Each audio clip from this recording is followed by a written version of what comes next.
CSBIS అకాడమీలో IAS IPS coaching అనేది ఈ జూన్ 7వ తారీఖు నుంచి మొదలవుతోంది.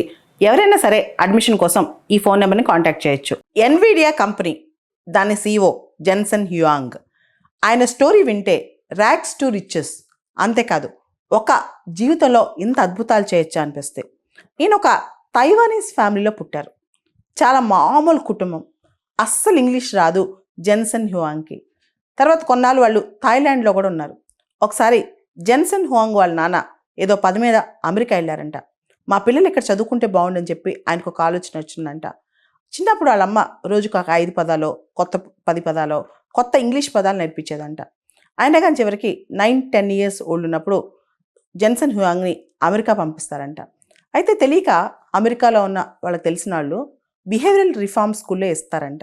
దాంతో జెన్సన్ హ్యూయాంగ్ని టాయిలెట్లకు అడిగించడం, ఇలా రకరకాల చాలా చిన్న చిన్న పనులని చేయిస్తారంట. తర్వాత అతను ఫ్రెండ్స్ కూడా అతను బుల్లీ చేస్తారంట. ఇంగ్లీష్ సరిగ్గా వచ్చేది కాదంట, బాగా ఏడిపించారంట అతన్ని. తర్వాత జెన్సన్ హ్యూయాంగ్ ఎవరైతే ఇప్పుడు ఎన్విడియా CEO ఉన్నారో, పెద్దగా అయిన తర్వాత డిష్ వాషర్గా చిన్న రెస్టారెంట్లో పనిచేశారంట. అక్కడి నుంచి వెయిటర్గా ప్రమోషన్ వచ్చిందంట. నా జీవితంలో నేను చాలా అద్భుతంగా చేసిన పని డిష్ వాషర్ పని అంటూ ఇప్పుడు కూడా ఆయన గొప్పగా చెప్పుకుంటుంటారనమాట. నేను చేయకుండా పని అంటూ ఏది లేదు, అన్ని పనులు చేశాను, దానివల్లే నేను ఇప్పుడు ఈరోజు ఈ స్థాయిలో ఉన్నానని చెప్పి చాలా హ్యూమిడిటీతో అని చెప్పుకుంటుంటారంట. తర్వాత అక్కడే టెక్నాలజీ రిలేటెడ్ కంపెనీస్లో పనిచేస్తూ ఈ సెమీకండక్టర్ చిప్స్ సంబంధించి చాలా నేర్చుకున్నారంట. స్లోగా సెమికాన్ కంపెనీ ఎన్విడియా స్థాపించారంట. ఎన్విడియా అనే మాట యాక్చువల్లీ లాటిన్లో ఇన్విడియా అంటే ఎన్వియస్నెస్ అంటే జెలసీ అని అర్థం అనమాట. అంటే ఏంటంటే తమ పోటీ చూసి, తమ పనితీరు చూసి ఇతర కంపెనీస్, ఆ రంగంలో ఉన్న కంపెనీస్ అన్ని అలా నోరెళ్ళ పెట్టాలని చెప్పి ఆయన కోరిక. అంటే అందరూ ఎన్వియస్నెస్ ఫీల్ అవ్వాలి, అంటే అమ్మ ఇంత బాగా చేస్తారనిపించుకోవాలి. అదే ఎన్విడియా కంపెనీ అనమాట. అదే ఇక్కడ ఎన్విడియాలో ఎన్వి ఉంది కదా, ఎన్వి అంటే next version, most advanced version అని కూడా అర్థం అనమాట. అంటే మేము దూసుకెళ్ళిపోతుంటాం, ముందుకు వెళ్ళిపోతుంటాం అని కూడా అర్థం అనమాట.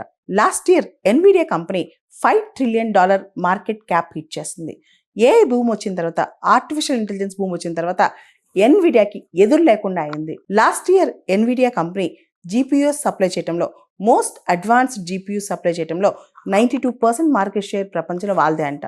దీనికి సంబంధించి ఒక ఏఐ ఎక్స్పర్ట్, ఆర్టిఫిషియల్ ఇంటెలిజెన్స్ ఫీల్డ్లో నిపుణుడు ఒక ఆయన ఏమన్నారంటే, ఏఐకి సంబంధించి ఒక పెద్ద యుద్ధమే జరుగుతుంది. ఈ ప్రపంచంలో ఏఐ అనే యుద్ధానికి ఎన్విడియా ఒక్క కంపెనీ మాత్రమే ఆర్మ్స్ డీలర్ అని చెప్పొచ్చు అని చెప్పి ఆ ఏఐ ఎక్స్పర్ట్ చెప్పుకొచ్చారు. ఒక ఇంటర్వ్యూలో జెన్సన్ హ్యూయాంగ్ ఎన్విడియా ఫౌండర్ ఒక మాట చెప్పుకొచ్చారు. ఎన్విడియా పెట్టిన కొత్తలో ఎన్విడియా దగ్గర అస్సలు డబ్బులు లేవంట. ఒక స్టేజ్లో కేవలం 30 రోజుల పాటు కంపెనీ రన్ చేయడానికి మాత్రమే డబ్బులు ఉన్నాయన్నమాట. ఇప్పుడు ప్రపంచంలోనే అతిపెద్ద సెమికాన్ కంపెనీ ఎన్విడియా అయింది. ఎప్పుడైతే రివా 128 అనే చిప్ని తీసుకొచ్చిందో అప్పుడే ఎన్విడియా దిశ మారిపోయింది. ఎన్విడియాకి కంప్లీట్గా బ్రాండ్ నేమ్ వచ్చింది రివా 128 చిప్తోనే. ఆ తర్వాత ఎన్విడియా ఎక్కడా తిరిగి చూడలేదు. G-Force లైన్ అని చెప్పి మరొక చిప్ తయారు చేస్తుంది. దాంతో ఎన్విడియా దూసుకెళ్ళిపోయింది మార్కెట్లో. ఆర్టిఫిషియల్ ఇంటెలిజెన్స్ టెక్నాలజీకి GPUs కావాలి, graphics processing units. Normal CPUs ఆ పని చేయలేవు, అంత కాంప్లెక్స్ టాస్క్ CPUs చేయలేవు అనమాట. జెన్సన్ హ్యూయాంగ్ ఇక్కడ ఒక మాట చెప్తారు. CPUని GPUని పక్కన పెడితే CPU ఒక జనరలిస్ట్ లాంటిది, అదే GPU ఒక స్పెషలిస్ట్ లాంటిది అని. ఆ తర్వాత ఎన్విడియా కంపెనీ ఇంకా మోస్ట్ పవర్ఫుల్ చిప్స్ తయారు చేస్తుంది. మనం చూస్తే ఓపెన్ AI ఏదైతే ChatGPTని తయారు చేసిందో అది ఏఐలో, జనరేటివ్ ఏఐలో ప్రపంచాన్ని ఆల్మోస్ట్ నిర్దేశిస్తుంది. ఈ ఓపెన్ AI ఏదైతే సూపర్ కంప్యూటర్ వాడుతుందో అది ఎన్విడియా కంపెనీ తయారు చేసిన 10,000 GPUsతో రన్ అవుతుంది. అంటే ఇప్పుడు ఎవరైనా సరే జనరేటివ్ AI కానీ, మోస్ట్ అడ్వాన్స్డ్ AI కంటెంట్ కానీ ఎన్విడియా వాళ్ళ GPUs, వాళ్ళ చిప్స్ మాత్రమే వాడాల్సిన పరిస్థితి. ఎన్విడియా కంపెనీ యొక్క ప్రాముఖ్యత మనం ఇక్కడ తెలుసుకోవచ్చు, ప్రపంచంలో విప్లవాత్మకమైన మార్పులు రావడానికి. ఎన్విడియా CEO జెన్సన్ హ్యూయాంగ్ ప్రపంచంలో ఒకప్పుడు టాయిలెట్స్ క్లీన్ చేశారు, డిష్ వాషర్గా అందరు డిష్లు కడిగారు, తర్వాత వెయిటర్గా పనిచేశారు. ఒకటా రెండా ఆయన చేయని చిన్న చిన్న ఉద్యోగాలంటూ ఏం లేవు. ఇప్పుడు ఆయన ప్రపంచంలోనే 7th రిచెస్ట్ పర్సన్. అందుకే ఎవరిని మనం తక్కువ అంచనా వేయకూడదు, ఎవరి యొక్క శక్తియుక్తుల్ని మనం తక్కువ అంచనా వేయకూడదు. ఇది ఒక ర్యాగ్స్ టు రిచెస్ స్టోరీ. ఇది అందరికీ కూడా ఒక రోల్ మోడల్ స్టోరీ అని చెప్పొచ్చు. సిఎస్బిఐఎస్ అకాడమీలో ఐఏఎస్ ఐపీఎస్ కోచింగ్ అనేది ఈ జూన్ 7వ తారీఖు నుంచి మొదలవుతోంది. ఎవరైనా సరే అడ్మిషన్ కోసం ఈ ఫోన్ నెంబర్ని కాంటాక్ట్ చేయొచ్చు.